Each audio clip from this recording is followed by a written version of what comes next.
How are y'all doing? My name is Ryan and I like to ramble about Filipino culture. So kung trip mo yan, please do consider subscribing. I post new videos every single Thursday. Pero ngayon may pelikula tayong papag-usapan, so I wanna welcome you all to Cinegang. Usapang pelikula na medyo sabaw. Let me start by saying that movies are powerful. If we take the movie General Luna, makikita natin na mula kay Emilio Aguinaldo, naging Andres Bonifacio ang 5 peso coin. And I don't think it's a coincidence na nangyari to 2 years lang pagkatapos ng pelikula. At mas malaki pa yung impluensya pag malapit yung election season. I don't think I'm the only person who sees the connection between the General Luna movie and Duterte winning the 2016 presidential election. I mean, both Luna and Duterte are pretty hot-tempered, mahilig magmura at mahilig pumatay. Pero ngayon, papag-usapan natin yung isang pelikula na lumabas bago yung 2019 senatorial elections. It's called Bato, the movie. Hindi pala. It's called Bato, the General Ronald Dela Rosa Story, and it's about as great as it sounds. So the big question is, did people vote for him because of the movie? On one hand, siguro naging mas kilala yung pangalan niya. Pagtingin ng mga tao sa balota, nakita nila yung pangalan na baka nakita nila sa sinehan. And on the other hand, the movie was very, very bad. Ang sama ng kita sa box office, ang sama ng reviews, with people saying things like, rubbish. This movie was banned from the film festival because it coincides with the midterm elections in the Philippines. On the flip side, this movie sucked. I wouldn't waste my toilet time watching this rubbish. 9 people found this helpful. So with that wonderful introduction, pag-usapan natin yung movie. So it starts off like a classic Filipino birthday. Ito yung tipong may hotdog na may marshmallow, may happy birthday song, pero walang ice cream. Oh no! Nakalimutan ni Bato kumuha ng ice cream para sa anak niya. At paglabas niya ng bahay, may taong naka-ski mask at may machine gun. Actually, maraming tao na may mga machine gun, binabaril-baril siya, at pinatay niya lahat ng tao gamit lang ang 2 pistol. Unang eksena pa lang ng pelikula at nakita natin kung gaano ka badass si Bato. And after you kill a bunch of people, ano bang gusto mong gawin? Diba? Maligo, tumawag ng ibang pulis, ng ambulansya, o kung ikaw si Bato, gusto mong tumotnak. Yep. The movie changes tone really quickly as you'll see later on. Sa isang eksena, parang John Wick o Dwayne The Rock Johnson yung nangyari, barilan, patayan. And in the next scene, parang classic Robin Padilla na medyo cheesy at laging joke time. Anyway, the wife makes him sleep on the couch kasi di ko alam. But we get a flashback and it's the ligaw stage. And we welcome manliligaw number 1. Isang tao na may kotse at teddy bear. Whew, tough competition. Enter manliligaw number 2. Isang tao na may kotse rin, pero may dalang bulaklak. How will Bato ever compete? But we get to manliligaw number 3. And Bato pulls up in a tank. Oo. Sobrang based on true events yung pelikula, no? He's played by Kiko Estrada now, and he has a musket with a rose on top. Mr. Romantic. So the wife basically ignores the other 2 suitors, di man na siya nag-hi sa mga ibang manliligaw, and we get a flash forward to their wedding. May isang joke na yung isang kaibigan ni Bato may natapon na smoke bomb sa church. And they do this a lot. May mga parang comic relief characters sa pelikula, pero hindi naman nakakatawa. It's just a weird shift in tone. And then we do another time jump to 1998. It's the DAP call hostage taking with budget Baron Geisler as the main villain. He makes a bunch of generic villain demands, tapos isa na namang flashback, pero ngayon sa kabataan ni Bato. His brother dies, and then after a minute, another brother dies. Bato's dad makes a speech na parang, kung may pera lang tayo, buhay pa rin yung kapatid mo. At dahil doon, gusto magka-career ni Bato at sumali siyang PMA. Pero pagkatapos ng isang taon sa PMA, pag uwi niyang summer vacation, makakabangga siyang mga rebelde, led by Emilio Aguinaldo. Wala ata siyang pangalan sa pelikula, rebelde lang, so we'll just call him Emilio Aguinaldo. Anyway, binugbog ni Emilio Aguinaldo yung tatay ni Bato para raw mag-quit ng PMA yung anak niya. And honestly, this is the worst assault ever. Sobrang halata na walang masamang nangyari. Hindi ko gets kung bakit may budget para sa tank, pero walang budget para sa stunt double. But because of that, may speech yung tatay.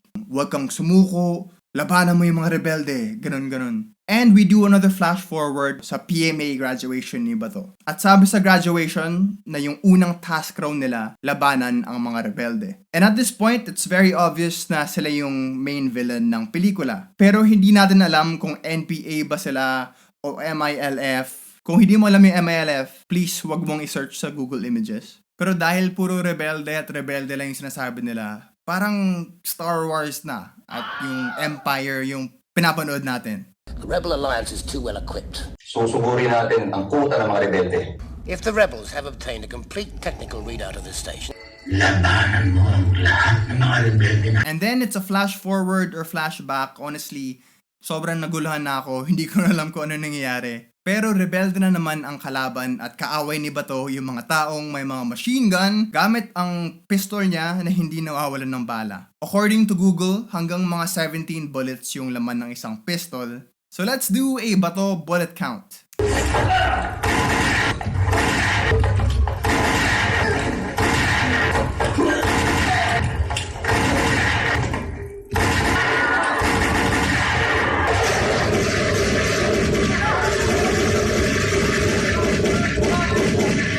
Anyway, he kills all those people and then he stops a suicide bomber. Pero important na hindi niya pinatay yung suicide bomber. Kasi sa next scene, hagulgul siya sa church. Sabi niya sa pare, "Oh, I almost killed the man. Malapit ko na siyang patayin, ganun-ganun." Buti ko akong namatay kaninang umaga eh. Buti ko namatay kaninang umaga eh. Malapit ko na siyang patayin. And then the year is 1989. We're taken to the 1989 Davao hostage crisis. Kung hindi mo alam kung ano to, ito yung hostage taking na may isang ginahasang missionary mula sa Australia. At noong 2016, ito yung sinabi ni Duterte tungkol sa kanya. Paglabas, binalot, tinignan ko yung muka. Parang artista sa Amerika na maganda. Putang ina, kasayang nito. Nagalit ako kasi ni-rape. Oo, isa rin yun. Pero napakaganda. Dapat ang mayor muna ang mauna. At sobrang distasteful lang kasi andito sa pelikula yung missionary. At mas malala pa doon, pinakita sa pelikula yung panggahasa niya. But I think the worst part of the scene is andito si Duterte. Played expertly by Efren Reyes, sobrang gayang-gaya yung mga mannerisms at yung boses. Unsa naman punti pugoy? Di ba nag-usap na tayo?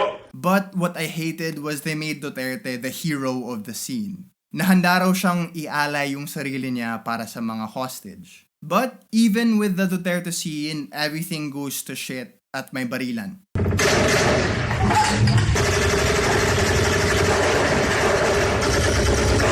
And the fight ends with Bato smiling as he throws a grenade kahit may mga hostage pa sa loob ng building. And Bato does the very cliche action hero move where he walks away from an explosion. But in the next scene, iyakan na naman tayo sa loob ng church. Literal nakangiti pala siya tapos iyakan tayo ng ganito. Galing! Anyway, Duterte is at the church for some reason kahit alam nating hindi niya ginagawa yon. Sa Diyos lang tayo dapat matakot, Dela Rosa. I challenge the Catholic Church. You are full of shit at mabaho rin kayong lahat.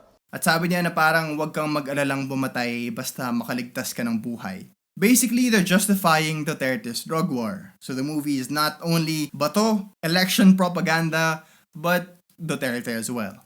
And then we go back to 1998. And the hostage takers are asking for food. So yung grand plan ni Bato, magdadala sila ng pagkain at itatago yung mga baril sa sapatos nila. And we see Bato catch a pistol with his toes. Cinematic perfection. So using his pistol, he kills all the rebels and one hostage dies. And Bato is very sad. Pero sabi naman ni Duterte na good job kaya okay lang. And the movie ends with Robin Padilla shaving his head as he transforms into Bato. The real Bato. And I think the worst part about the movie is that it's based on a true story, kahit hindi naman talaga. And don't get me wrong, biopics don't have to be historically accurate. Diba? Pelikula siya, hindi documentary. Yung General Luna nga, ang daming inimbento tulad ng characters ni Joven at ni Isabel. Pero yung pelikula kasi na yon, historical fiction based on facts. Kinailangan nilang ibahin yung kwento para maging angkop sa medium ng film. Pero hindi ganito yung Bato movie. This is fiction based on more fiction. The movie is released 13 days before the start of campaign period. Wala pang 2 weeks pagkatapos ng release, kailangan nilang i-pull out kasi illegal yung pagpakita ng pelikula during campaign period. So the movie wasn't there to make money and obviously not there to tell a good story. So para saan yung pelikula? Tingin ko ito yung movie version ng Panelo Billboard. But maybe a lot worse because this movie is an hour and 30 minutes long. So that's the video. Hopefully you guys enjoyed. I want to remind everyone to please register to vote. You have until September 30 of this year to do that. As long as you're 18 by May of 2022, you can vote. Hindi ko sasabihin kung sino yung dapat iboto mo, but I'm sure by now, you know who I'm not voting for. Especially if you haven't voted before, yung mga Gen Z, now is the time to vote and to make sure that we have competent people in power. So that's it for me. If you like this video, please do like, comment, and subscribe. I post new videos every single Thursday all about Filipino culture. And if you want to follow me on my socials, I'm on Instagram @_Ryan Rosella, or you can like my Facebook page at facebook.com/Ryan Rambles. But till next time, peace and I love y'all. Hoy mga Pinoy, ito na ang medisina, nagbabagong apoy, linagyan ng gasolina, kaya't tinatanong pa ba kung kanino at sino ang tiyak na puntahan sa kulturang Pilipino? Ako na ang sagot. Shit.